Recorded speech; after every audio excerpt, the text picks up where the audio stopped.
Ce podcast vous est présenté par Monsieur Alex.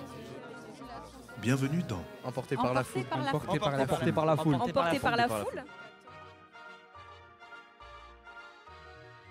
Bonjour à tous, j'espère que vous allez bien. Alors je suis ravi de vous retrouver pour ce nouvel épisode d'Emporté par la foule. Alors épisode très spécial puisque nous enregistrons au Spotlight de Lille et nous sommes en compagnie d'une humoriste que j'affectionne particulièrement. Mesdames et messieurs, Lilia Benchaban. Salut, vous allez bien? Est-ce que je l'ai bien dit, Benchaban? Tu l'as très bien dit. Yes, j'ai révisé. Alors pour tout vous expliquer, alors moi je te connais plutôt bien. Enfin, plutôt bien. On se connaît parce que je connais aussi beaucoup le Spotlight parce qu'il y a quelques années, je faisais beaucoup de scènes ouvertes ici. Et c'est là où on s'est rencontrés, je crois. Exactement, c'est lors d'une scène ouverte où on s'est rencontrés.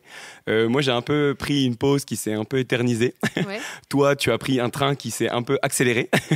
Ça va, je sais pas où ça va, mais on y va. On y va en tout cas.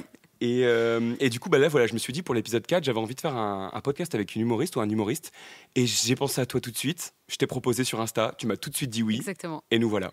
Exactement. Alors, si vous nous écoutez pour la première fois, je vous rappelle un peu les règles de ce podcast. Ici, c'est pas moi qui pose les questions, mais ce sont les gens dans la rue. En effet, nous sommes allés il y a quelques jours tendre un micro aux passants et récolter quelques questions qu'ils avaient envie de poser à notre invitée, Lilia. Alors, Lilia, es-tu prête à écouter la première question? Je suis prête à écouter la première question. Eh ben, on commence tout de suite avec une question de Yannick. Bonjour Lilia, c'est Yannick. Juste une question à vous poser. Comment vous allez, tout simplement? Et est-ce que vous êtes heureuse aujourd'hui? Je crois que c'est la pire première question qu'on a eue. Je dois mentir ou je dis la vérité? Non, dis ce que tu veux. Ok, franchement, ça va. Aujourd'hui, ça va. Alors, répondre à la question « Est-ce que je suis heureuse ?» ça dépend des jours. Et répondre à la question « Est-ce que ça va ?» ça dépend des jours. Ouais. Mais dans l'ensemble, ça va. Ouais. Franchement, je me plains pas. Je fais un métier que je kiffe. Voilà, je fais un métier que je kiffe. J'en vis. Je vais bien. Je vis bien. Donc ça va. Non, mais en fait, je voulais commencer par cette question-là parce que déjà, je la trouvais super sympa. Enfin, ouais. Alors, c'est pas une question facile à laquelle répondre, ouais. Je le comprends. Mais je veux dire, on ne demande jamais dans les interviews ou quoi que ce soit comment va la personne. Non, mais c'est vrai, et c'est marrant d'ailleurs. C'est pour ça que j'ai été surprise par la question et c'est pour ça que je me suis dit est-ce que je réponds sincèrement ou alors est-ce que je mens un peu? Non, franchement, ça va. Après, je me pose souvent moi-même la question de est-ce que je vais bien, est-ce que je suis heureuse? Et c'est pour ça que je réponds ça dépend des jours. Parce que si on m'avait posé la question il y a 3 semaines, j'aurais peut-être répondu non. Et là, je réponds plus oui que non. Parce qu'en ce moment, ça va. Donc voilà, ça dépend. On en avait parlé un peu, toi et moi, sur Instagram. Et d'ailleurs, il y aura une question à ce sujet. Ouais. C'est vrai que, alors, on fait des métiers différents, mais en même temps, des métiers qui se ressemblent sur certains points. Ouais. Et il y a aussi beaucoup ce moment où il y a des semaines, il y a des pics de stress. Ou alors, il y a le téléphone qui sonne pas du tout et on s'ennuie. Puis il y a des moments où d'un seul coup, il y a 5, 6, 7 bonnes nouvelles ou opportunités qui se déclenchent. Et tout arrive en même temps, c'est fou. Mais c'est ça qui fait justement que ça va ou ça va pas trop. C'est un peu...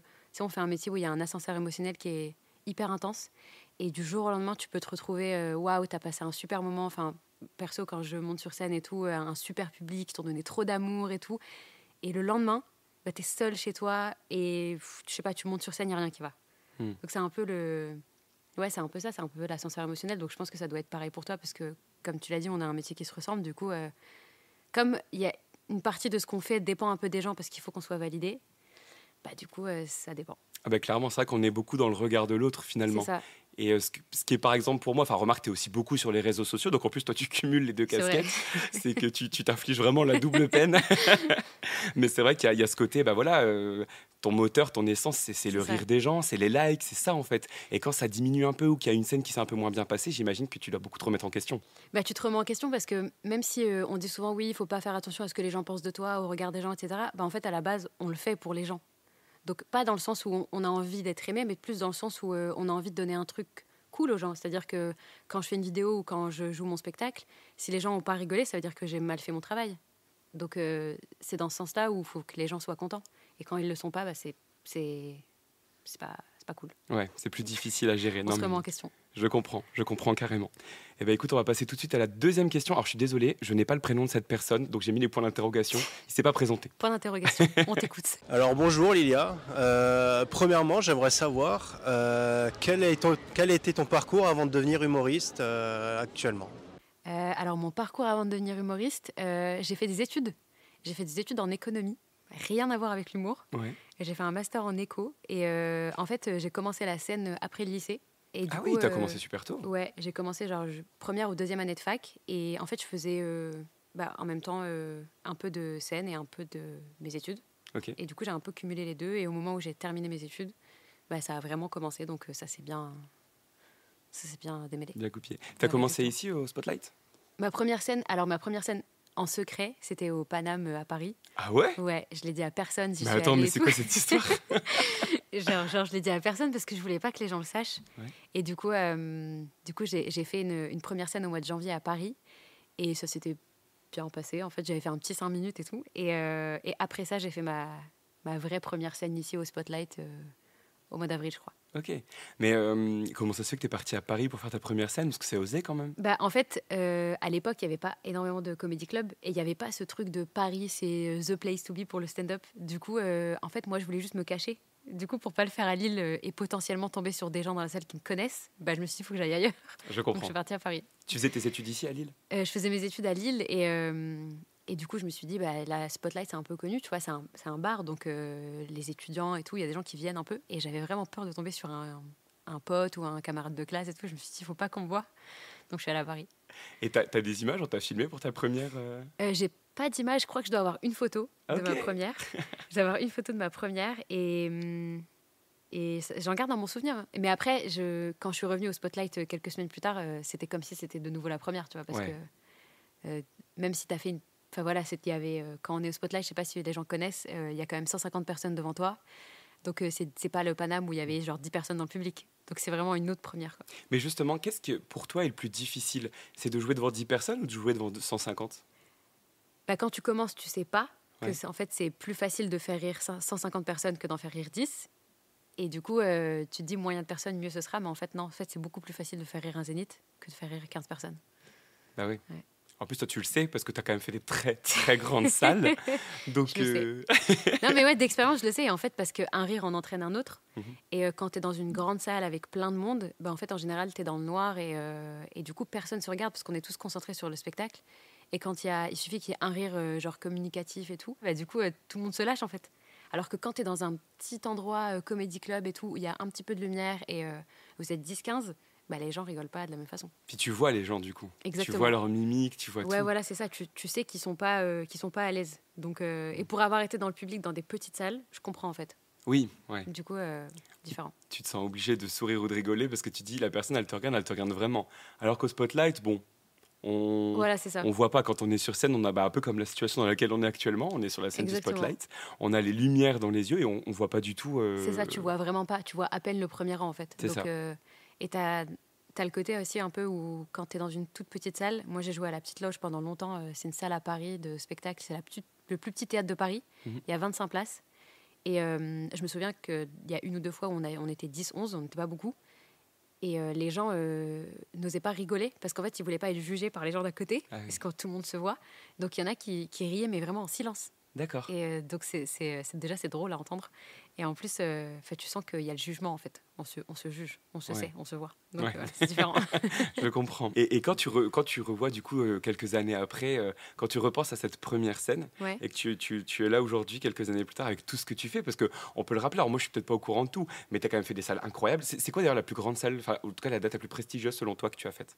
J'ai fait un zénith avec Danny Boone, un zénith à Lille en 2022, je crois. C'était une soirée caritative. Et du coup, il avait invité Cadmerade, Jérôme Commandeur, Virginie Hawk. J'étais la seule pas connue de l'affiche, en fait, c'est simple. Et du coup, ça m'a fait... j'étais hyper impressionnée d'être dans les loges avec ces gens-là et après de monter sur scène après ou avant ces gens-là. Ouais, Donc je c'est comprends. fou, le Zénith de Lille, quand il est complet, il est incroyable. Donc c'était exceptionnel, c'était un mur de rire. Et donc c'était incroyable. Mais après, ma date préférée, ça reste quand même... j'ai joué une date à Belfort, j'ai joué ma date de spectacle et du coup c'est différent. Et je crois qu'on devait être 500 personnes. Ah ouais. Exceptionnel. Ah bah j'imagine. C'était quand ça? C'était au mois d'août dernier, je crois. Ah ouais. Oh, C'était un festival et tout, j'imagine. trop stylé. Donc c'est ma meilleure date. Félicitations. Merci. Il y a aussi la radio depuis peu. Ouais, France Inter. Ça fait combien de temps Depuis le mois de septembre. Oui, donc ça fait que ça Ouais, commence ça à fait- faire un ouais, petit voilà, moment c'est ça. où je t'entends des fois le matin. Non, attends, je sais plus à quelle heure c'est. 11h30, je crois, Ouais. la bande originale. C'est encore le matin. Avec Nagui. Exactement, c'est le matin pour nous, C'est même. bon. Pour nous, artistes, Ouais. c'est même très tôt. Non, je rigole. Archi faux, parce qu'on se lève tôt, en fait. Hein. Ouais, c'est vrai. De ouf. Toi, t'es matinale aussi? Et on dort pas, faut le savoir aussi. Très peu. Je suis matinale, ouais, en vrai, ça va. Genre, matinale 8h30, 9h. Ah, bah oui, ça va. Bah, par rapport aux clichés qu'on peut avoir, ça va. On va passer tout de suite à la prochaine question. Alors, c'est une question qui nous est posée par Timothéo, si j'ai bien compris. Bonjour, je m'appelle Timothéo. Je voudrais savoir comment as-tu découvert ta passion pour l'humour? Alors, il faut savoir déjà que c'est pas du tout un rêve d'enfant, contrairement à d'autres. À aucun moment, quand j'étais petite, je rêvais de monter sur scène et tout, parce que j'ai mis très longtemps avant de comprendre le concept d'un sketch et de blagues. C'est-à-dire que moi, je me disais, c'est hyper drôle ce qu'il dit, pourquoi il fait pas un film avec, pourquoi il n'y a pas d'image? J'ai mis un moment vraiment à comprendre le délire, donc ouais, non, c'était pas du tout un rêve d'enfant. Et en fait, je crois qu'on l'a pas dit au début on l'a pas dit, mais en fait, je suis malvoyante, j'ai un handicap. Et pendant très longtemps, je l'ai mal vécu à l'école, etc. Et ce qui m'a aidée, ce qui m'a poussée un peu à monter sur scène, c'est quand j'ai découvert un peu l'autodérision, donc le pouvoir de rire de soi. Et du coup, au lycée, je me suis rendu compte que ça me rendait beaucoup plus cool. Donc c'est comme ça que j'ai commencé à faire des blagues. Je les ai faites sur mes camarades de classe. Et je me suis dit, trop drôle, je les fais rire et tout. Je vais essayer de faire rire le public. C'est comme ça que j'ai découvert ma passion, entre guillemets, pour l'humour. C'est génial, parce que tu as toujours été finalement dans ce domaine. Enfin, dès le lycée, de se trouver dès le lycée, c'est super rare. C'est tôt. Alors, moi, je me suis trouvée, mais je ne savais pas du tout que j'allais en faire mon métier. Jusqu'à il y a encore 2 ans, je ne savais vraiment pas que ça allait être mon métier. Pour moi, c'était plus un hobby. C'est-à-dire, je venais de temps en temps, dès que j'avais l'opportunité de jouer, je le faisais et tout. Et il n'y a qu'à un certain moment, quand les gens ont commencé à me dire il y a un potentiel, il faut vraiment que tu y ailles, où là, vraiment, je me suis dit, ok, peut-être il faut que je les écoute. Mais sinon, à part ça, moi, j'étais pas... à aucun moment, je me suis dit, ça va devenir... Tu vas te lever le matin pour faire des blagues. C'est jamais, vraiment jamais. Et jusqu'à aujourd'hui, je me dis, waouh. C'est fou, des fois, la vie où elle t'amène, en fait, c'est incroyable. Ouais. Dis-toi, moi, au lycée, j'étais très, très loin d'imaginer que je ferais tout ça un jour, parce que j'ai une anecdote, c'est que quand j'étais en première, ou en seconde, non, c'était en seconde, j'avais ma prof de français qui adorait le théâtre, etc. Et elle nous avait demandé de jouer une pièce de théâtre, donc une séquence, un monologue d'une pièce de théâtre de Rhinocéros, je crois que c'est UNESCO. Et donc, elle nous avait demandé de faire une séquence. Et moi, dis-toi, j'étais tellement traumatisé à l'idée de jouer devant... Il y avait 25 personnes dans ma classe, que pendant une semaine, j'ai fait croire à mes parents et à ma prof que j'étais malade. Enfin, je simulais même auprès de mes parents pour ne pas aller en cours pendant cette semaine-là, juste pour pas avoir à jouer devant ma classe, tu vois. Non, mais c'est fou, mais je comprends, parce que c'est hyper impressionnant, on s'en rend pas compte. Pareil que toi, le théâtre, j'ai essayé de faire du théâtre une fois. Et je me souviens, le premier cours, j'ai dit à la prof de théâtre, je vais rester sur le côté et vous regardez un peu, tu vois. Et c'était du théâtre d'impro et tout. Impossible de me mettre au milieu et de me mettre dans la peau d'un personnage. Et puis l'impro, c'est dur. Et jusqu'à aujourd'hui, j'arrive pas à le faire, tu vois. Alors que pourtant, je monte sur scène, je fais des blagues et tout, mais je trouve que c'est pas pareil. Et j'arrive toujours pas à le faire. Et tu fais de l'impro d'ailleurs sur scène, parce que je t'ai déjà vu des fois, tu réagis avec le public, c'est et ça, c'est de l'impro. Mais non, mais c'est de l'impro, mais je sais pas pourquoi je suis incapable de le faire avec des gens. Enfin, je sais pas, j'ai l'impression qu'on va me juger. Ouais, je comprends. Il y a toujours ce regard de. Que là, t'es sur scène, faut y aller, quoi. C'est ça. Mais en plus, t'as dit lycée, mais je crois que toi et moi, on a grandi pas loin l'un de l'autre, parce que moi, j'ai grandi à Douai, et toi, t'habites à Diou. Ah oui, je savais pas. Moi, je viens d'Unicourt à la base. Dans le Douaisis aussi. Mais t'étais à quel lycée? J'étais au lycée Rimbaud, à Saint-Lenoble. Non, mais ok, donc c'est énorme, parce que j'étais aussi au lycée Rimbaud. Mais non. Je te jure. Mais attends, mais tu étais en quelle année? Attends, mais... C'est énorme. Attends, mais t'as quel âge? J'ai 31 ans. Ok, moi j'ai 27 ans. Donc on s'est ratés. Ouais, parce qu'en fait, quand je viens d'avoir 31 ans, je suis de 92. Okay. Moi 96, donc quand t'as passé ton bac, j'étais pas encore là. T'étais en 3e. Ouais, et donc t'es arrivé en seconde, et moi je suis arrivé à Lille pour faire du droit. Putain, mais c'est génial. Et je t'ai suivi parce que j'ai été à Lille 2 pour faire du droit après. mais c'est énorme, je savais pas du tout. C'est trop drôle ça. C'est trop marrant. C'est énorme. Tu vois, comme quoi le monde est petit. Hein. Le lycée Rimbaud. Faudrait qu'on y retourne un jour. On aurait dû faire ce podcast au lycée Rimbaud. Prochain podcast, lycée Rimbaud, les gars. Exactement. Vraiment, comment faire des études pour finir sur YouTube.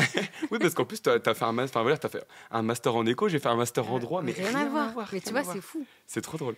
Ouais. Mais est-ce que toi aussi, des fois, c'est pas un peu ton bagage aussi pour dire, regardez, je suis quand même intelligent? C'est mon bagage pas pour dire, regardez, je suis intelligent, mais plus pour me dire... meuf, t'inquiète, si jamais il y a un problème, tu peux retrouver un emploi. Parce que t'as quand même fait des études, t'as une base. Donc c'est un peu ça. Des fois, je panique et je me dis, faut jamais s'en sortir, il faut qu'on arrête.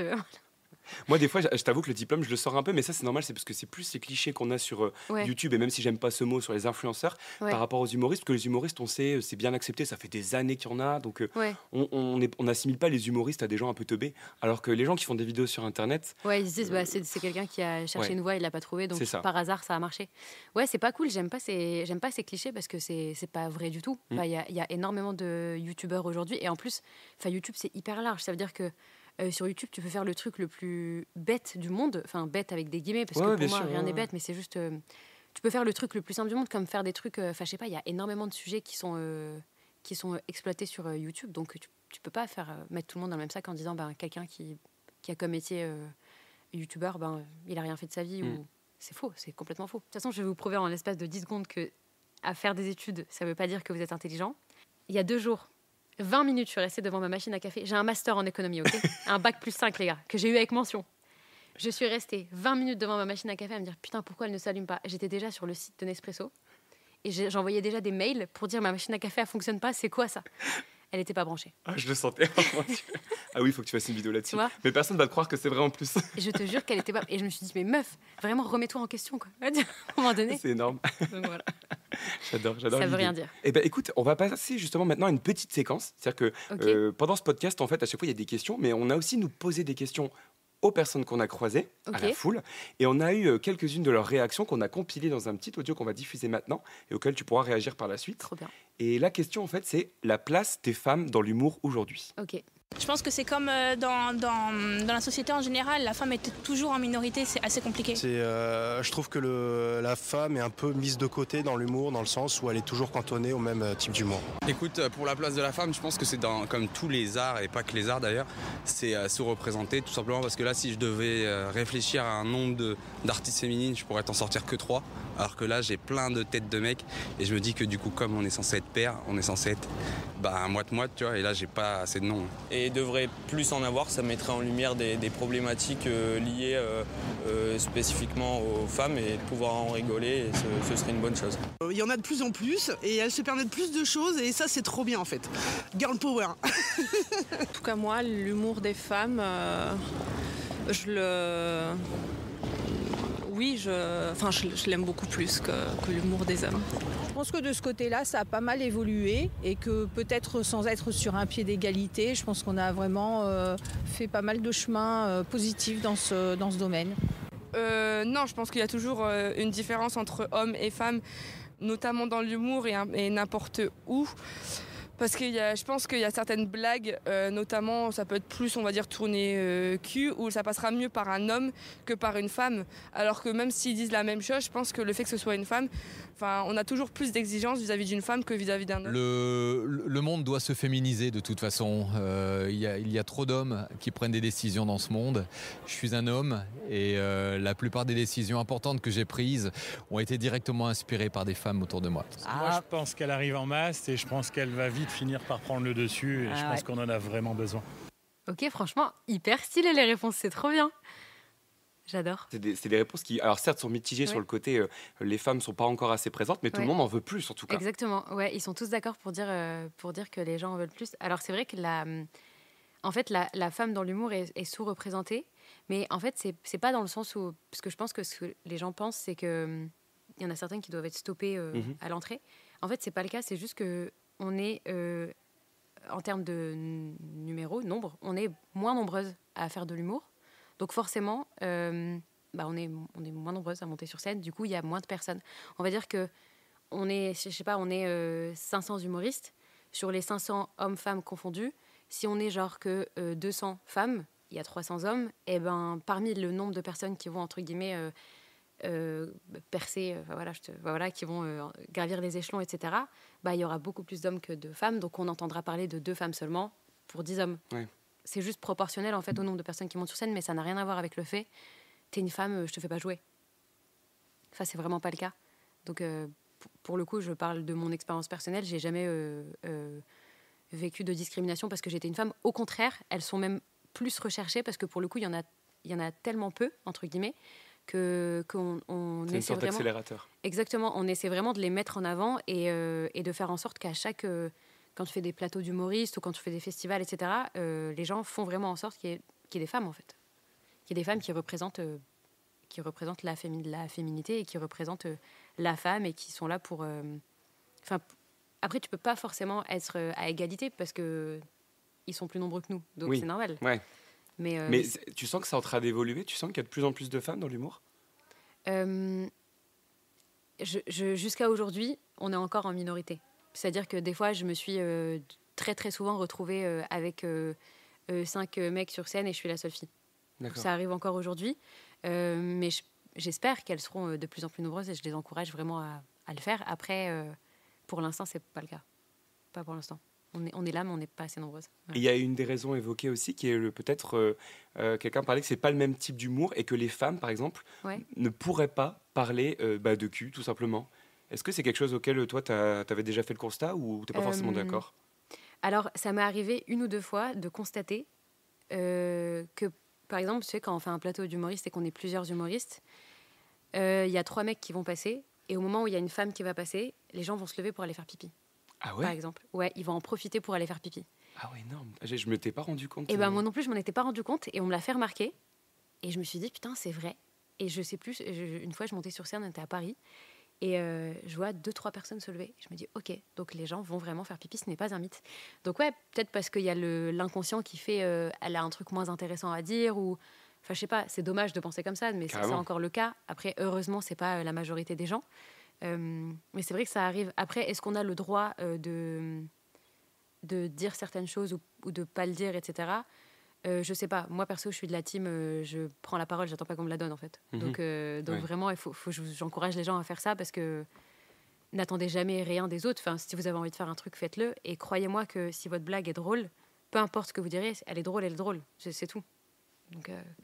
On va passer à la question 5 de Malo. Alors Malo te connaissait et il avait une question, tu en as parlé tout à l'heure du coup. Tu as un handicap visuel. Et donc Malo avait une question à ce sujet. Ok, salut Lilia. Moi je m'appelle Malo, je suis étudiant ici à Lille. Et je voulais savoir du coup comment toi avec ton handicap, comment tu fais pour rire de ça? Comment tu arrives à transformer ce handicap un peu en une force? Et comment tu arrives à rigoler de la situation malgré le fait qu'elle soit peut-être un petit peu quelquefois compliquée pour toi dans la vie de tous les jours? C'est vrai qu'elle est compliquée quelquefois dans la vie de tous les jours. Et quand on regarde juste les réseaux sociaux ou ce que je dis sur scène, on pourrait penser que c'est facile. En fait, comme d'hab, il y a des jours avec et des jours sans. Il y a des jours où j'aimerais trop voir comme tout le monde. Je me dis, putain, vraiment, si aujourd'hui j'avais pu voir, ça aurait été beaucoup mieux. Ça m'aurait vraiment arrangé dans ma journée. Mais c'est pas possible. Et après, c'est juste qu'en fait, quand il t'arrive un truc et que tu sais que c'est irréversible, il vaut mieux pour toi que tu fasses avec. Parce que si tu passes ta journée à dire oh, vas-y, ça me saoule, je suis pas comme tout le monde. Oh, non, mais vas-y, il faut que je trouve une solution alors qu'il n'y en a pas. Bah, tu risques quand même de perdre beaucoup de temps. Donc j'ai juste choisi de faire avec. C'est un peu ça. Mais c'est fou de voir que ça n'a pas été un frein pour toi, parce que pour des milliers de personnes, des millions de personnes, juste faire ce que tu fais, ce qu'on fait actuellement, là on est sur scène, mais là il n'y a personne, mais d'être sur scène devant un public, pour n'importe qui, c'est hyper déstabilisant, stressant, c'est une situation hyper inconfortable. Et on pourrait se dire que du coup, une personne dans ta situation, c'est le cliché, hein, mais une personne dans ta situation va pas aller chercher cet inconfort-là, va pas s'en rajouter, quoi. Et c'est une force supplémentaire que toi tu y ailles, quoi, et que tu fasses le chemin, là, les quelques mètres, tu montes sur scène et que tu te tiennes devant tout le monde en disant bah voilà, je vais faire des blagues, et en plus je vais faire des blagues sur mon handicap. Après, je pense que on devient très vite addict à ça, hein. C'est-à-dire, moi maintenant je cherche à monter sur scène. La sensation juste avant, des papillons dans le ventre, de pourquoi je fais ça, je déteste et tout. En fait, même si j'aime pas, je veux cette sensation et j'attends de monter sur scène, et j'adore la satisfaction de fin de spectacle quand les gens sont contents, quand je suis contente. Je veux dire, je suis preneuse de toutes ces émotions-là et de tout l'ascenseur émotionnel dont on parlait tout à l'heure. Après, effectivement, moi, quand je monte sur scène, les gens, je les vois pas. On pourrait penser que c'est plus facile parce que du coup, je les vois pas, mais en fait, non. Parce que je les vois vraiment pas. Donc quand ils sourient, etc., je suis là, ok, les gens sont morts. Puisque je ne vois pas les gens, donc c'est compliqué. Mais non, je sais pas, en fait, je pense que monter sur scène, que tu sois en situation de handicap ou pas, tu prends l'habitude. Et du coup, si tu as trouvé, entre guillemets, ta place, tu finis par être confortable là où tu es. C'est beau, c'est joliment dit. Merci. Mais c'est marrant parce que ce dont tu parlais, là, cette sensation des papillons dans le ventre, et avant de monter sur scène et de te dire mais qu'est-ce que je fais, mais pourquoi je suis là, j'ai pas envie de faire ça. Ça me le faisait tout le temps, et c'est marrant parce que moi ça m'a un peu conduit malheureusement à freiner ça, parce qu'en plus j'avais d'autres choses à côté, ça commençait à marcher sur les réseaux et j'arrivais pas à faire les deux. Mais d'ailleurs bravo à toi de réussir à faire les deux. Je ne sais pas comment tu fais. Je le fais pas aussi bien que toi, les vidéos, etc. Je suis pas aussi régulière que toi. Je fais ce que je peux. Non mais si, c'est très bien, moi je tombe très souvent sur tes vidéos, donc c'est comme quoi l'algorithme a remarqué que je t'aimais bien et que je l'ai regardé longtemps. Mais moi tu me fais rire, et si t'en fais quand même régulièrement, je crois ça n'arrive pas une semaine sans que t'en sortes. Voilà, une fois par semaine, j'essaye, tu vois. C'est quand même déjà un très bon rythme que des amis qui sont créateurs de contenu à temps plein ne font même pas. Donc mais après c'est compliqué la créativité et tout, c'est des fois quand t'as pas d'idée, c'est frustrant. Voilà. Mais justement, parce que là maintenant tu en es à je sais pas combien de centaines, peut-être même de milliers de représentations. Donc tu l'as toujours cette sensation avant de monter sur scène, même par exemple si tu viens jouer au Spotlight, tu l'as toujours? Et que ce soit une première partie, une petite salle, une grande salle, un zénith, 4 personnes, ce que tu veux, j'ai toujours des papillons dans le ventre quand je monte sur scène, et je suis toujours en... parce qu'en fait, moi, je dis toujours que monter sur scène, c'est comme un date. C'est un mélange de... Il y a un date parce que tu connais pas les gens que tu as en face de toi, il va falloir que tu les séduises. Et il y a le côté un peu, tu sais, quand on avait cette sensation, quand on était petit, on savait qu'on allait à Disneyland le lendemain. Trop excité, ça. Pour moi, c'est un mélange de date et de Disneyland, c'est vraiment ça. Donc, que les gens comprennent un peu. Donc, il y a l'excitation qui te pousse à y aller parce que il y a une chance sur 2 que ça fonctionne. Et si ça fonctionne, c'est trop bien. Si ça fonctionne pas, c'est pas grave, tu feras mieux la prochaine fois. Mais après, effectivement, moi, ça me quitte pas. Ça me quitte pas. Des fois, c'est trop d'ailleurs. Des fois, c'est abusé. Franchement, des fois, je stresse pour des trucs qui n'ont aucun sens. Mais c'est un peu ma nature. Et quand je fais des premières parties de potes, etc., je me dis, il faut que la salle, il y ait une bonne ambiance pour que mon pote, après, il fasse un super spectacle, parce que sinon, je vais me taper la honte si je vais pas chauffer la salle correctement et tout. Après, quand je joue mon spectacle, je me dis, les gens ont payé, il faut absolument que je fasse un truc correct, sinon c'est mort. Quand je suis au Spotlight ou quand je suis en Comedy Club, je dois faire de la promo pour mon spectacle, j'ai un truc à vendre, il faut que les gens soient convaincus. Donc en fait, il y a toujours ce truc de... Il y a la peur du résultat, la peur... c'est ce que il y a une attente, au début, en fait. Il y a vraiment une attente. Et encore une fois, l'attente, elle existe partout, que ce soit dans les réseaux sociaux ou on consomme des trucs. Et on a une attente. Donc, au même titre que moi, j'ai une attente quand j'achète un produit, j'imagine que les gens ont une attente quand ils viennent voir mon spectacle ou quand ils regardent nos vidéos, tu vois. Donc, et en parlant d'attente, parce que maintenant, tu as quand même eu... Voilà, tu as une réputation, tu as une communauté, on te connaît quand même maintenant. Est-ce que, du coup, c'est plus facile ou plus difficile qu'avant? Moi, je trouve ça plus difficile parce que ça met beaucoup plus de pression. Quand tu es, entre guillemets, pas connu, les gens, ils se disent... on la connaît pas, tu vois, on va très vite l'oublier. Alors que c'est vrai que quand les gens te connaissent un petit peu plus, ils disent, ah, tu vois, je l'avais vue sur Internet, elle était plus drôle sur Internet. Ça, c'est... Tu vois ou pas? Donc, il y a le risque. Après, il y a le risque de se dire, ah non, je l'ai rencontré encore plus sympathique en vrai et tout. Ça dépend. Mais c'est vrai que ça met plus de pression parce que les gens t'attendent encore plus. Voilà, donc, je comprends. Mais tu sais que c'est un des trucs qui me freine, moi, entre guillemets, à reprendre la scène. C'est que quand j'ai commencé, la première fois que j'ai fait une scène, j'étais encore... je crois que je venais à peine de finir mes études. Et donc j'ai fait une scène, ça c'était une catastrophe. J'ai une vidéo, je la montrerai jamais. Moi aussi j'ai une vidéo de ma première, t'inquiète. Et moi non plus, je la montrerai jamais. J'avais écrit ça dans le train en revenant du ski, j'ai créé un sketch sur le ski, sujet hyper moderne que personne n'a fait avant en plus. Enfin bref. Et du coup, à l'époque, ça allait. Parce que je m'en fichais, parce que comme tu dis, les gens te connaissent pas. Alors que je pense que si aujourd'hui je reprenais, en fait, il y a potentiellement des gens dans la salle qui me connaîtraient déjà par rapport à mes vidéos. Et sauf quand toi, tu as l'habitude. Donc, tu as l'habitude. Attention, j'excuse pas, donc je comprends le stress qui est toujours là. Mais moi, ça serait recommencer. Donc, recommencer veut dire forcément quand tu essayes, quand tu débutes, tes premières sont pas toujours drôles, tu apprends, tu grandis, etc. Donc là, recommencer, moi j'ai l'impression de recommencer à zéro. Et du coup, parce que c'est pas du tout le même exercice de faire une vidéo. Surtout que moi, en plus, mon format de vidéo, c'est pas du tout du sketch. Enfin, c'est du scénario, c'est presque du mini-métrage. On n'est pas du tout dans je parle face cam et je raconte une blague. Donc, du coup, je me dis que si là je reprenais, ce que tu viens de dire, en fait, ça me parle énormément parce que je me dis, mais les gens vont se dire, ah ouais, bon, le gars est drôle avec ses parents, mais alors tout seul sur scène, non. Faut pas que ça te freine parce que moi j'ai un souvenir de tout à l'heure je te parlais de ma première scène au Paname. Et quand j'ai joué pour la première fois au Paname, j'ai croisé Panayotis Pasco. Ah, je l'adore en plus. Ah oui. À l'époque, cheveux genre hyper courts et tout parce qu'il était encore sur Quotidien. C'était le petit journal à l'époque. Et pourtant il était très connu. Et il est venu sur scène, il a fait ses petites blagues et tout, ça a fonctionné, ça a pas fonctionné, ça dépend. Et j'imagine qu'il a dû peut-être bider dans sa vie parce que ça nous arrive à tous. Et je pense pas que ça les freinait, tu vois. Donc faut pas que ça te freine parce que c'est un... Si t'as vraiment envie de le faire, il faut pas que ce soit un frein pour toi parce que, au contraire, même si ça marche pas, tu verras qu'à un moment donné, ça finira par fonctionner parce qu'il y a toujours un moment donné où ça switch et tu seras trop content de l'avoir fait. Et moi, je pense que le nombre de personnes qui se diront... bon bah voilà, j'ai vu Monsieur Alex, bah finalement il est pas très drôle, allez je vais me désabonner, ou allez je vais dire à tout le monde qu'il est pas drôle. Ça n'arrive pas en général, tu vois. Oui, c'est vrai. Oui. Donc c'est vrai que nous on a tendance à décupler les infos et à se dire putain mais demain je suis en couverture du Parisien, les gens vont. Le mec est alors nul. que non, tu vois. Alors que non, vraiment pas, ça arrive pas. Vraiment ça arrive pas. Et même si demain c'est le cas, ben c'est pas grave en fait. Moi j'ai un souvenir de une fois j'ai fait le festival Sérimania. Et il y a un journaliste qui a écrit un bout d'article sur moi et qui a dit, il a dit un truc pas cool, tu vois, sur ce que je faisais sur scène, alors qu'il a vu 10 minutes de mon spectacle. D'accord. Et je me suis dit, putain, c'est mon premier article, la première fois que j'étais dans un article, comment ça va se passer et tout. Et en fait, aucun impact. Ah ouais. Aucun impact. Donc, c'est te dire à quel point...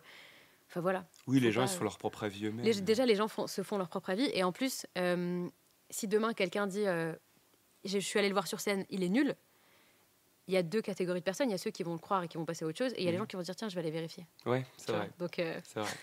J'aime bien, j'aime beaucoup. Donc, je suis très content de faire ce podcast avec toi parce qu'au final, on l'a dit au début, on se connaissait de vue, on se croise, etc. Mais on n'a jamais pris le temps de discuter. C'est vrai qu'on n'a jamais... Et la preuve, on ne savait même pas qu'on venait du même lycée. Tout à fait. Et là, tu vois, c'est comme si on prenait un petit café. Exactement. Et puis au moins, ça permet de mieux se connaître. Et j'adore tout ce que tu dis. Mais j'ai l'idée dans la tête, alors pas tout de suite parce que là, actuellement, il y a le podcast qui est en lancement, etc. Donc on a pas mal de boulot. Mais par la suite, j'aimerais bien, dans quelques temps, reprendre... Mais franchement, de manière loisir, tu vois, mais de reprendre un petit peu les Mais de toute façon, il vaut mieux commencer comme ça, entre guillemets, en mode loisir, j'attends rien, etc. Parce que pour pas être déçu, tu vois, comme dans tout. Mais après, moi, je t'encourage vraiment à le faire parce que quand je le fais au quotidien, même si des fois ça fonctionne pas, juste pour le bonheur que ça procure quand ça marche, c'est indescriptible. Puis c'est vrai que ce que tu dis, le côté avant de le faire. Tu sais, il y a ce moment, en plus, souvent, quand tu débutes, tu es un peu dans les premiers, souvent. Ouais. Donc, quand tu commences, tu es au fond de la salle, tu es au fond du spotlight, et tu es là en mode ça va être à moi, ça va être à moi, ça va être à moi. Il y a l'humoriste précédent qui t'annonce, tu fais le chemin, tu montes. Après, une fois que tu es sur scène, tu penses plus à ton track parce que tu es dans le truc, tu le fais, et après, quand tu sors, tu es trop content de l'avoir fait, en fait. Mais et c'est une sensation finalement, mais c'est ça. qu'on n'a pas dans les vidéos, j'avoue. C'est un truc qu'on a que sur scène, parce que je fais aussi des pièces de théâtre à côté. Et ça me le fait au théâtre, comme là, dans un one-man. Alors que, par exemple, dans les vidéos, c'est vrai que ça te le fait pas finalement. C'est un effet, tu es content du résultat, tu es content de lire les commentaires, mais tu n'as pas cette adrénaline que tu as en fait. Exactement, ça arrive que quand tu sais, des fois tu croises des gens dans la rue qui disent j'adore tes vidéos et tout, mais ça arrive après. Alors qu'effectivement, là tu vis vraiment toutes les émotions en l'espace de 10 minutes, parce que quand tu montes sur scène et que tu es avec plusieurs humoristes, le temps de stresser, tac, 5 minutes, tu montes sur scène 10 minutes, c'est fini. Et toi, tu as paniqué toute la semaine d'avant pour cette scène-là qui a duré 5 minutes. Exactement. Alors toi, maintenant, tu fais plein de dates, j'imagine même pas, ta vie est en stress, en fait. Mais j'ai vraiment... après, je me calme un peu des fois, où je me dis vraiment, si tu peux pas vivre en stress comme ça tout le temps. Du coup, j'essaie un peu de... Je me dis, t'as le droit de stresser à la dernière heure, mais avant ça, t'abuses pas. En plus, moi, j'ai un stress communicatif. C'est vrai. Attention. Tu fous le stress à tous les autres humoristes. Il y a Faïk qui fait souvent la première partie au Spotlight, qui est un humoriste lillois.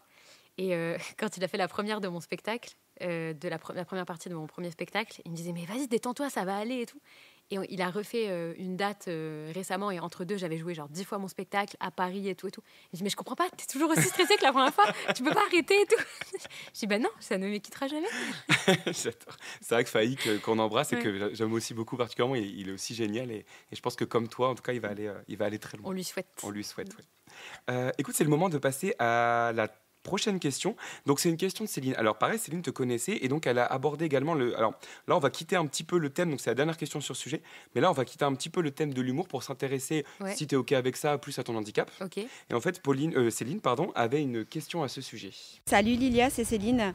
En tant que malvoyante, j'aurais aimé savoir si tu rencontrais des difficultés au quotidien pour te déplacer ou pour faire du shopping ou boire un verre. Est-ce que tu aimerais changer quelque chose qui pourrait faciliter la vie des gens qui sont malvoyants comme toi ? Oui, au quotidien, moi, je rencontre des difficultés. D'ailleurs, j'en rigole beaucoup dans mon spectacle. Mais après, comment dire ? Moi, j'ai vraiment fait semblant pendant des années, en mode déni, de faire comme si je voyais. Donc, il faut savoir que moi, des fois, fake it till you make it, c'est moi. Vraiment, c'est un... Et des fois, c'est abusé, c'est vraiment dangereux et tout. Donc, je vous le déconseille. Mais c'est vrai que moi, je rencontre plus de difficultés particulières parce que quand je me déplace seule, en général, c'est dans des endroits que je connais un peu et tout. Donc, ça va, ça se passe bien. Et effectivement, quand ça devient un petit peu compliqué, je demande de l'aide et tout. Donc, je trouve que ça va. Je pense que ce qui intéressait Céline, c'était de savoir est-ce que, par exemple, pour les personnes dans cette situation de cécité, alors toi, il me semble que tu distingues quand même certaines formes ou certaines couleurs, c'est ça ? En fait, moi, je distingue les formes et les couleurs, mais juste, je vois pas de loin. D'accord. Je vois pas au loin. Donc, c'est-à-dire que, on va dire que, par exemple, ce qui est écrit sur ta feuille là, pour moi, je vois une feuille blanche avec des traits noirs. Ah oui, d'accord. Et vraiment, pour que je la lise, il va falloir que je la prenne et que je la mette à 2 cm de moi. Et encore, tu vois, peut-être que j'arriverai même pas à la lire. Ok. Donc ça dépend, je lis vraiment le gros caractère et tout. Quand je cherche quelque chose au loin, genre je suis à la gare, j'ai besoin de voir la voie du train sur le tableau d'affichage, je prends mon téléphone, je zoome. Ah ok, tu d'accord. vois, donc c'est bon, j'ai appris à... C'est système D, tu arrives maintenant. Je me débrouille, tu vois, parce que de toute façon, il n'y a pas le choix. Et j'ai juste appris à le faire parce que j'ai refusé pendant des années de demander de l'aide. Mais clairement, ça vous sauvera la vie de demander de l'aide, ça sera beaucoup plus facile, les gars. Vraiment, faites pas ce que j'ai fait, tu vois. Mais complètement. Tu sais, quand tu es en situation de handicap, en général, quand tu es à l'école, tu as ce qu'on appelle une AVS. Donc, c'est une auxiliaire de vie qui est assise à côté de toi et qui t'aide à prendre des notes, etc. Et moi, ça m'énervait qu'elle soit à côté de moi parce que mes camarades posaient plein de questions. Et du coup, pendant des années, je l'ai refusé. Et j'ai dit non, mais j'en veux plus, en fait, je vais me débrouiller et tout. Et j'ai vraiment appris à me débrouiller. Et par exemple, moi, dès le CM2, la 6e, je savais déjà prendre des notes comme quand tu prends des notes à la fac. Ouais. Parce qu'en fait, j'écoutais juste et je voyais pas le tableau, donc je me débrouillais avec ce que j'avais en fait. Bon, puis ça t'a jamais empêché en tout cas de faire des études, parce que tu as quand même été jusqu'au master. Donc, exactement. Et en éco en plus. C'était difficile, hein, mais on a fait ce qu'on a pu. Non, c'est chouette. Je pense que si on devait changer un truc, je pense que je dirais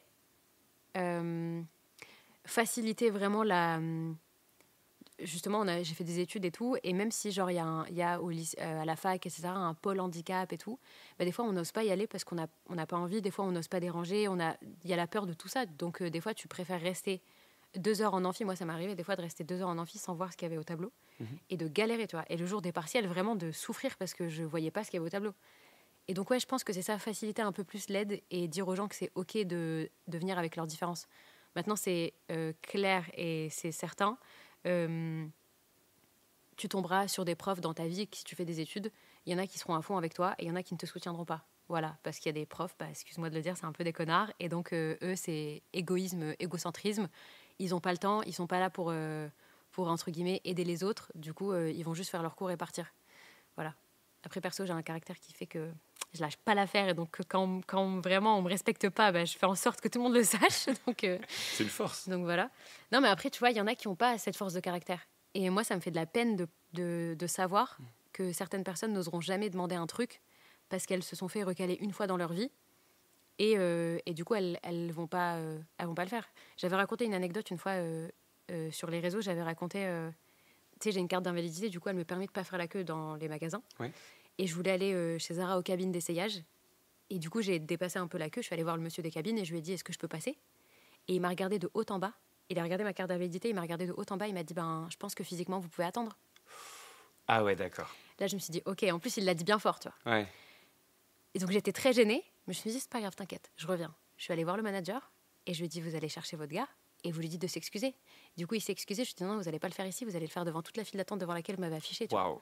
Et je lui ai dit vraiment, et vous allez le faire parce que ce que vous venez de faire, c'est horrible. C'est clair. Et tu vois, je me dis, une personne qui n'a pas, entre guillemets, autant de caractère, elle va juste faire demi-tour, rentrer chez elle, elle va y penser tous les jours, et tous les jours, elle se dira, c'est la dernière fois que je demande de l'aide parce que c'est comme ça qu'on m'a répondu. C'est hyper inspirant, et je suis sûr que, j'imagine qu'on t'a déjà dit, des gens qui sont venus te voir en spectacle, ou des gens que tu croises dans la rue, que des gens qui peut-être sont dans la même situation que toi, que tu vas être hyper inspirante pour eux.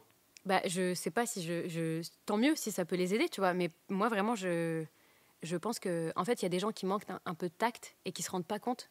En fait, quand tu dis un truc aux gens, ça reste dans leur esprit, tu vois. Les mots, ça blesse, ouais. Exactement. Et des fois, tu te rends pas compte, mais sur n'importe quoi. C'est-à-dire, tu peux être en situation de handicap ou pas. Des fois, je sais pas, tu vas faire un commentaire sur le physique de quelqu'un sans vouloir être méchant. Je sais pas, tu vas lui dire, ah, c'est marrant, ton nez, il est comme ça. La personne, à chaque fois qu'elle va se regarder dans le miroir, elle va se dire, mon nez, il est comme ça, il a raison. Et jusqu'à la fin de sa vie, hein. Mais vraiment, et c'est pour ça que moi maintenant je fais attention à ce que je dis, parce qu'on m'a tellement vexée dans ma vie que je me dis faut vraiment faut se rendre compte qu'en fait tes mots auront un impact sur quelqu'un pendant longtemps. Ouais. Donc c'est voilà. Non, c'est si vrai. je devais changer un truc, je dirais on devrait faire attention à ce qu'on dit tous. Ouais. C'est beau. Un beau message. C'est cadeau. On va passer tout de suite à la prochaine séquence de ce podcast. Donc là, c'est la même chose que pour la première question, hein. On va écouter la réaction des gens à une question toute simple. Et la question est, peut-on rire de tout ? Je pense que malheureusement non, il y a certains sujets qui peuvent être difficiles à aborder et que c'est compliqué en ayant une image publique de tout aborder. Moi je pense qu'aujourd'hui il faut laisser les gens s'exprimer tout en essayant de les rapprocher au maximum du monde dans lequel on vit. Je pense qu'il y a du bon et du moins bon. C'est sûr qu'il faut s'adapter aussi aux nouvelles mœurs de la société, on va dire. Il faut faire attention à pas trop déranger. Après c'est sûr que quand on revient 10, 15, 20 ans en arrière, quand je vois des sketchs, c'était peut-être plus drôle, peut-être plus libre. Maintenant il faut prendre aussi en compte le fait que toutes les personnes sont différentes et qu'on peut rire de tout mais pas avec tout le monde, je pense, et qu'il faut faire attention, il faut faire gaffe au public auquel on s'adresse. On est un petit peu restreint dans ce qu'on peut dire, ce que les gens peuvent dire, et c'est un peu dommage. Mon avis n'est pas très optimiste. Je sens qu'on se censure beaucoup plus aujourd'hui qu'il y a, je ne sais pas, peut-être il y a 10 ans. On peut rire de tout, sans bien sûr se moquer des religions et d'atteindre des personnes qui sont assez sensibles à ce sujet. Il y a des cercles fermés où on peut un peu, quand les gens sont bien prévenus, etc., l'humour il peut être le même qu'il était il y a 20 ou 30 ans. Mais effectivement, aujourd'hui, quand on regarde des humoristes qui avaient 20 ou 30 ans, on est souvent choqué. Et donc c'est la preuve qu'en fait, clairement, ça a changé. C'est un peu dommage maintenant de toujours prendre beaucoup plus de pincettes qu'auparavant. On peut rire de tout aujourd'hui, j'en suis intimement convaincu, à partir du moment où ça ne porte pas atteinte à la dignité des personnes à qui on s'adresse. Il y a certains sujets sur lesquels j'ai du mal, moi, à rigoler. Donc. Moi, je suis une folle dingue d'humour noir, donc l'autodérision, c'est mon kiff. Toujours rigoler de soi avant les autres. Oui, mais pas avec n'importe qui, Pierre Desproges. Ok, c'est Pierre Desproges en masse. En fait, je vais répondre à cette question comme je réponds à chaque fois. Les gens l'ont un peu dit. Pour moi, on a tous une limite. On a tous notre propre limite à l'humour. Et je donne toujours le même exemple quand je réponds à cette question. C'est que si demain je fais une blague sur le cancer et que dans la salle, il y a une personne qui a perdu un proche d'un cancer il y a 3 semaines, elle ne va pas rire de la même façon que la personne d'à côté qui trouvera ça hyper drôle. Donc on a tous notre propre limite. Après, je pense qu'aujourd'hui, par le biais des réseaux sociaux, etc., quand on va voir un spectacle, on sait à peu près ce qu'on va voir. Tu vois, c'est très rare quand tu as zéro info sur la personne et qu'il y a toujours un pitch, il y a toujours une info, il y a toujours une indication sur ce que tu vas voir, donc tu sais un peu. Après, l'humour, c'est l'humour, donc évidemment, il faut distinguer faire une blague et se moquer de quelqu'un, parce que c'est vraiment 2 distinctions très importantes. Mais quand tu vas voir un spectacle, viens avec ton second degré. C'est tout. Pour moi, c'est un peu ça. Et si tu sens que tu vas pas matcher avec la personne, ne va pas voir. Parce qu'effectivement, tu risquerais d'être blessé par certains trucs. Moi, ça m'est arrivé, j'ai joué mon spectacle au Festival d'Avignon l'année dernière. Et c'était vraiment le tout début. C'est la 3e ou 4e représentation de mon spectacle. Et j'ai eu une critique sur Bière-et-Duc où on m'a mis 1 sur 10. Et je m'en rappelle de la critique, parce que le titre de mon spectacle, c'est « Handicapée méchante ». Et le mec a écrit en titre de critique « Plus méchante que drôle ». Donc voilà. Okay. Et donc, donc je lis un peu sa critique. Et en fait, dans sa critique, il dit « J'ai peut-être pris le rôle de Lilia trop au premier degré ». Voilà, donc ça veut tout dire. Ça veut dire qu'en fait, il s'attendait à ce que, entre guillemets, j'en rigole, mais pas à ce point-là. Sauf que pour moi, à partir du moment où tu fais une vanne et que tu as bien posé la base de la blague, parce que tu sais, on y va un peu en mode entonnoir. Donc, c'est-à-dire que tu fais une première blague, tu poses une base, tu recommences, tu continues, puis après, tu arrives à la chute. Si c'est pas gratuit, et si c'est pas pour se moquer des gens, et si c'est justifié, et s'il y a un propos derrière, tu peux y aller pour moi, tu vois. Après, effectivement, il y a l'humour noir. Maintenant, moi, je vais pas mentir, c'est vrai que plusieurs fois, je me suis censurée. Il y a des trucs que j'oserais jamais dire, alors que je trouve ça très, très drôle, mais je ferai jamais les blagues, parce que je sais que ça peut heurter les gens. Ouais. Voilà. Tout à l'heure, je te disais, les gens, quand ils rigolent pas, ils sourient. Donc moi, j'ai l'impression de jouer devant des gens morts. La première blague qui m'est venue à l'esprit, je me suis dit, je suis sur scène. Les gens morts, la première idée, c'était Bataclan. Ah oui, voilà. ouais. Mais je ne ferai jamais la blague, parce que je sais ça passerait pas. Déjà, ça passerait pas. Et moi, je suis pas à l'aise avec la blague. Bien sûr. Et pour moi, on est trop... tu vois, l'ambiance, elle est trop lourde. Et le but, c'est de passer un bon moment. Il y a des choses comme ça qui sont un peu de notoriété publique avec lesquelles on peut pas rire. Voilà, c'est vrai que la blague, on peut rire de tout. Ouais. Alors, je suis sûr qu'il y a des humoristes qui ont fait des blagues sur les attentats. C'est ça. Mais si demain...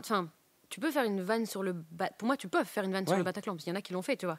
Mais Pas comme ça. Donc, Oui. c'est-à-dire que, encore une fois, il y a une question de base, etc. Et moi, la base, elle n'est pas posée. Donc, le truc sort de but en blanc. Ouais. Donc, soit t'es mort de rire, Ouais. soit t'es tellement choqué, tu te lèves et tu t'en vas. Tu vois. Ouais, C'est vraiment. ça. Et après, t'écoutes même plus le reste, quoi, parce que c'est Exactement, le parce que début. t'es donc, choqué, tu vois. ouais. Donc, vraiment, c'est un. Voilà. Donc, par exemple, c'est l'une des blagues laquelle je me suis censurée. Et c'est un truc que je dirais jamais. Donc, Mais ça, je comprends. Enfin, même moi, tu vois, sur les réseaux aujourd'hui, alors, je me censure pas forcément à la base, Ouais. mais de maintenant, avec le recul de quelques années, tu vois, Ouais. après avoir vu certains commentaires, je vais te citer un exemple très frais. Il y a quelques temps, on a tourné un court-métrage, Ouais. et dans le court-métrage, tu vois, il y a un moment, il y a une scène, alors tout est d'une parodie, sketch, humour. Il y a une scène où, en gros, il y a quelqu'un qui joue le rôle d'un garde du corps, Ok. qui vole le vélo d'une nana, tu vois. Ok. Et donc, évidemment, il y a une scène où il fait semblant de la frapper, tu vois, pour lui piquer son vélo. Ok. Et cette scène, on l'a tournée 2 fois. Une fois sans, parce que moi, à la base, je l'avais écrit le court-métrage sans la droite. Ouais. Et le comédien a dit, ah si, je la sens avec la droite et tout, tu vois. Et quand j'ai vu les 2 scènes, j'ai dit, effectivement, avec la droite, c'est hyper drôle. Ouais. Ça rajoutait un truc. Ouais. Mais au moment du montage, j'ai regardé les 2, j'ai dit, non, je mets sans la droite, parce que les commentaires... Pourtant, tu vois, on sait que c'est un sketch, on sait que c'est Ouais, du second ouais. degré, on sait que c'est du montage. Jamais personne n'a frappé quelqu'un Ouais. dans le tournage. Mais le message renvoyé derrière ça, un grand balèze qui frappe une nana, je me suis Ouais. dit, ça sera jamais validé. Et je me suis censuré, tu vois, en ne mettant pas Ouais, non, mais la c'est ça. scène. Et je comprends tout à fait parce que ouais, on prend le recul et avec l'expérience, tu te rends compte que tu t'es dit ok, ça marchera pas, tu vois. C'est ça. Et c'est vrai que c'est le cas, donc comme disaient les gens, il y en a qui disent c'est un peu dommage et tout de se censurer. Non, je pense que parfois il faut le faire, Ouais. faut avoir la sagesse de le faire justement. Et parfois effectivement, ça sert à rien de te censurer parce que en fait, si tu fais bien le truc, tu choques pas les gens, quoi. C'est ça, complètement. Maintenant, on va aborder ton quotidien avec une question de Margot. Salut Lilia, moi c'est Margot et je voulais savoir comment ça se passait pour toi une journée type d'humoriste et comment t'écrivais tes sketchs et tout et tout. Alors, les journées d'humoriste, elles sont hyper différentes. Est-ce que tu as une journée qui ressemble à une autre journée? Non, mais d'ailleurs, c'est la Pareil. question qu'on m'a déjà posée aussi, genre de choses. C'est quoi la journée type? C'est ça. Ça n'existe pas. Franchement, il n'y a pas de journée type. Je peux te donner une semaine type parce qu'il y a des trucs que je fais une fois par semaine tout le temps. Je sais en général que j'ai toujours un week-end en décalé parce que mes samedis, dimanches, en général, moi, je joue. Je suis soit mon spectacle, soit j'ai une date de tournée, soit je suis en comedy club. Donc, on va dire que mes week-ends, c'est en ce moment mardi et mercredi. Rien Ok. à voir. On est vraiment sur débat. Tous les jeudis, je sais qu'une fois par semaine, je vais jouer au moins mon spectacle à Paris. Je sais qu'une fois par semaine, minimum, je vais aller jouer dans un comedy club. Je sais que je fais très souvent des allers-retours à Paris. Donc après, si je peux te donner une journée type de quand je joue mon spectacle, on va dire, je me lève le matin, petit café, la base. Petit café latte, très important, parce qu'il y a vraiment passion pour le café. Oui, Donc, quand la machine fonctionne. Ah oui, quand la machine est branchée, en général, parce que sinon, c'est pas possible. Donc, petit café et tout. Après, en général, je réponds à des mails, puisqu'il y a toujours des mails ou des trucs auxquels tu dois répondre. Donc, je m'en occupe. Je fais ça le matin, parce que c'est chiant à faire. Donc, je m'en occupe le matin, comme ça, c'est fait. Et en général, l'après-midi, quand ça m'arrive, je tourne une vidéo que j'ai déjà écrite, ou alors j'écris une vidéo que je vais tourner plus tard. Et ensuite, je vais à Paris, je joue mon spectacle et je rentre. Voilà, on va dire que c'est ça un peu une journée type. C'est vrai que tu prends pas mal aussi le Je TGV. passe ma vie dans le train, moi, C'est vraiment. ce que j'allais dire. Je vois énormément tes stories et ça me fait beaucoup rire. Et d'ailleurs, on s'est croisés plusieurs fois dans le train. On se croise souvent dans le train. Et je vois souvent tes stories où tu vis dans le train, en fait. Et tu dis que tu passes plus de temps dans les tracks C'est ça, chez toi. Exactement. Je vois le plus le staff de la SNCF que les membres de ma famille. Et c'est trop drôle parce que je prends le train en général aux mêmes horaires, tu vois, en début d'après-midi puis en fin de journée. Et je croise toujours les mêmes gens. Et carrément, quand je vais au Portugal à Paris, c'est pour passer mon billet, il y a toujours la même personne. Il me dit ça va, vous allez bien? Je dis ça va et vous? Carrément, on discute vraiment, on en est là, quoi.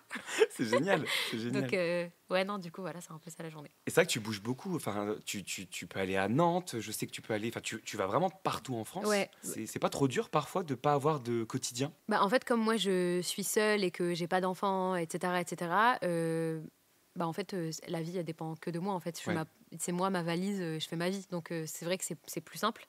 Après, j'imagine que quand tu as des enfants, etc., bah, ça doit être beaucoup plus compliqué. Et tout à l'heure, on parlait de la différence entre l'homme et la femme dans l'humour.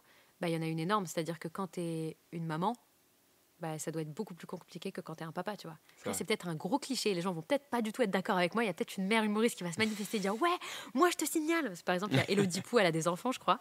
Et pourtant, elle fait des tournées de ouf. Elle a la radio, elle fait plein de trucs. Donc, je pense que ça doit être plus compliqué que quand tu es un papa. Mais après, voilà, moi, je suis toute seule. Donc comme je me rassure en me disant « Je sais qu'il y a au moins une journée dans la semaine où je vais essayer de me poser. » Ça m'arrive très rarement d'avoir des semaines intenses. Ça m'arrive des fois. Ouais. Mais en général, je fais en sorte que ça n'arrive plus tellement ça me rend ouf. J'ai toujours une journée où je sais que je vais rentrer chez moi et que voilà quoi, me poser, tout ira bien. Et comment tu prends le temps? Quand est-ce que tu prends le temps d'écrire aussi? Parce que du coup, alors là, ton spectacle est prêt. Donc, mais est-ce que tu continues d'écrire malgré ton spectacle? Est-ce que tu as un temps d'avance? Est-ce que tu adaptes tes sketchs? En fait, mon spectacle, il n'est pas encore prêt parce qu'il est tellement nouveau que je le joue depuis peu.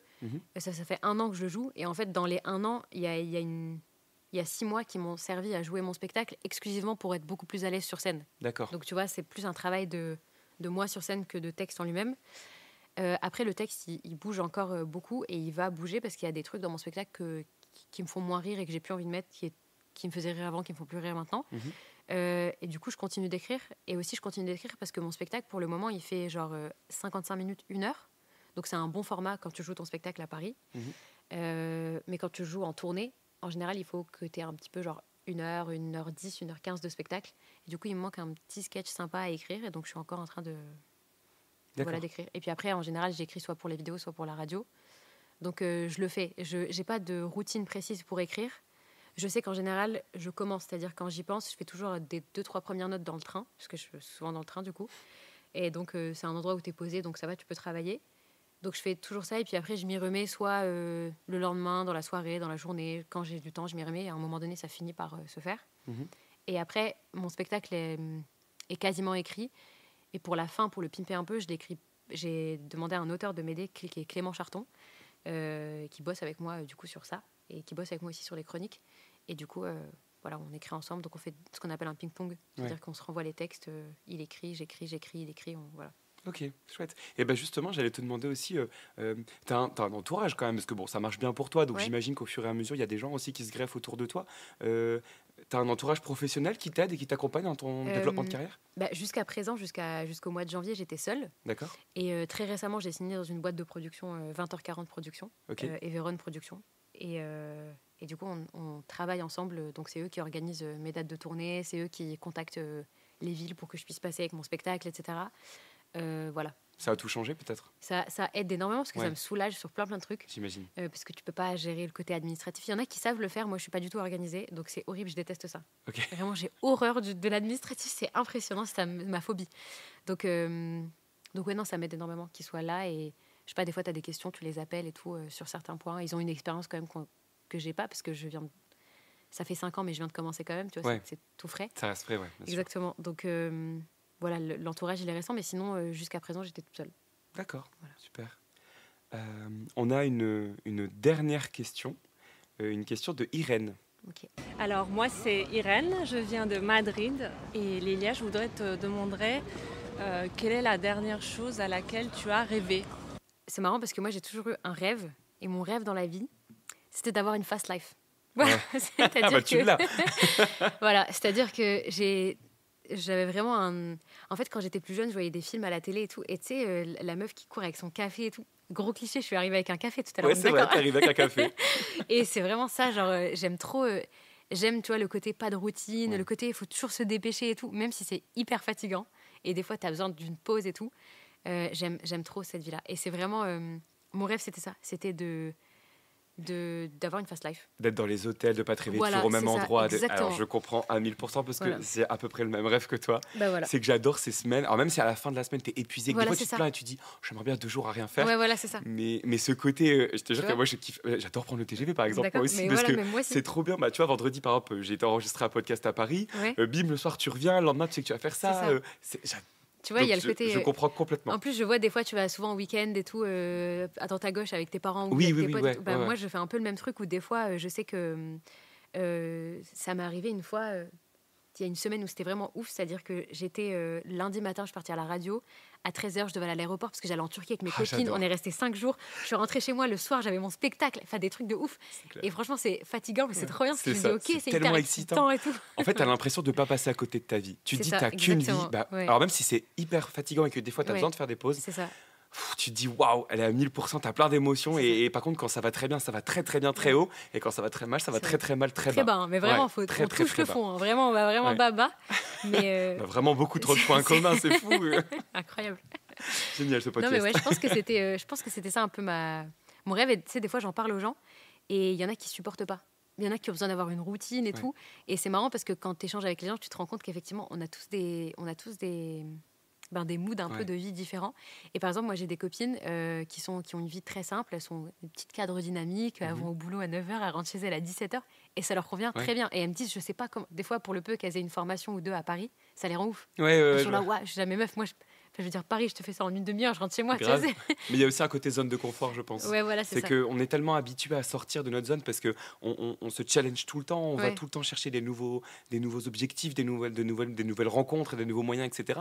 Que du coup, maintenant, on est presque confortable en dehors de notre zone de confort. C'est ça. Et en plus, je pense que dans le métier qu'on fait actuellement, c'est simple. Si tu ne sors pas de ta zone de confort, ça n'avancera pas. Et ça va même régresser et tu vas finir par arrêter ce que tu fais.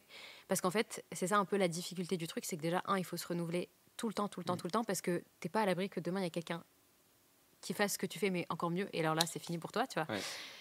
Il y a aussi le truc de comment dire, en plus de te renouveler, il faut que tu te pousses parce que comme on est un peu seul, tu vois, tu mènes ta petite barque et il n'y a que toi. Donc si tu arrêtes de travailler, ton truc il s'arrête, tu vois. Et Monsieur Alex, ça n'existe plus. C'est ça. Il n'y a plus de vidéos, il n'y a rien. C'est pareil pour moi. Si si je me pousse pas, même si j'ai un entourage professionnel, etc., ils ont autre chose à faire. Donc ils vont me dire, meuf, c'est toi qui montes sur scène, c'est pas moi. Tu vas arrêter, on arrête. Ouais, c'est clair. Donc c'est un peu le. Voilà. Ouais, tout dépend de toi et tu dépends de toi, quoi. C'est ça. Donc si tu sors pas de ta zone de confort, tu travailles plus. Donc c'est un peu ça.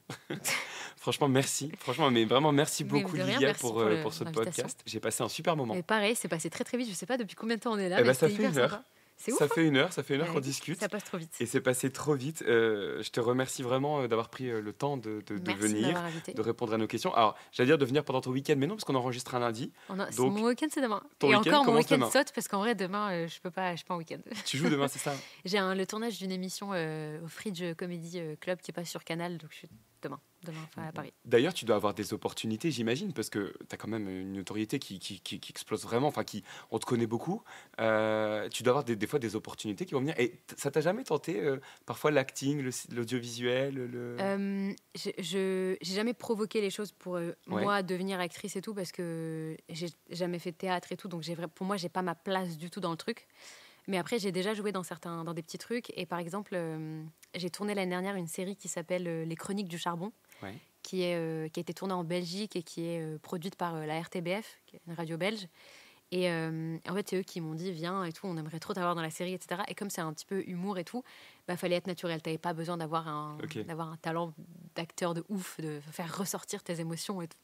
Donc c'était trop bien de le faire. C'était une très bonne expérience. Mais c'est vrai qu'après, de moi-même, j'ai envie de me concentrer sur mon spectacle d'abord et sur la radio et tout. Et puis plus tard, si vraiment ça se présente à moi, qu'on dit le meuf, le rôle est fait pour toi, faut y aller, j'irai, tu vois. Mais après, c'est vrai que je pense qu'il faut une petite formation quand même. Il y a aussi des acteurs nés. Mais d'ailleurs, on va bientôt avoir l'occasion de tourner ensemble. Dans un projet, dans un petit... On fait un petit teasing. Un petit teasing, voilà, on annonce sans trop en dire. Voilà, encore une fois, merci beaucoup Lilia. Est-ce que tu as quelque chose à nous partager sur ton actualité du moment, des dates à nous communiquer? Oui, je joue mon spectacle pour les Lillois qui nous écoutent. Je joue mon spectacle au Spotlight, là où on est actuellement, le 30 juin prochain. Le 30 juin 2023 au Spotlight. Et puis après, sinon, je joue mon spectacle tous les jeudis au Théâtre du Marais à 19h30 à Paris. Voilà, si jamais ça vous intéresse, vous êtes les bienvenus. On peut aussi t'écouter sur France Inter. Oui. Donc c'est la bande originale à partir de 11h30 tous les jours. Après, vous pouvez regarder les rediffs sur YouTube. Voilà. Et puis après, les réseaux sociaux, si vous voulez avoir une petite vidéo, quand vous voulez, vous êtes les bienvenus. Vraiment, c'est gratuit, n'hésitez pas. Et pour te suivre sur Instagram, c'est Lilia.benchaban. Voilà, c'est aussi simple que ça. Voilà. Merci beaucoup, Monsieur Alex, et merci pour toutes vos questions, parce qu'elles étaient hyper intéressantes. Et du coup, c'était un plaisir de vous écouter et de vous répondre. C'était un super podcast. Et j'espère que les gens vont prendre autant de plaisir à l'écouter que j'en ai eu à discuter avec toi, parce que c'était vraiment très chouette. De même. Merci également au Spotlight de nous avoir permis de tourner sur leur scène directement. C'était vraiment un épisode très spécial pour moi. C'était très chouette. Et d'ailleurs, l'épisode a été capté en vidéo. C'était un petit test. Donc, n'hésitez pas à aller sur les médias, sur les réseaux sociaux du podcast La Foule pour retrouver quelques extraits vidéo de cette interview, de cet entretien. Si le podcast vous a plu, n'hésitez pas aussi à laisser un petit commentaire, à mettre 5 étoiles évidemment. Et vous pouvez nous retrouver donc sur les réseaux sociaux sous le nom de podcast La Foule. Et on se donne rendez-vous le mois prochain avec un nouvel invité et pour un nouvel épisode d'Emporté par la Foule.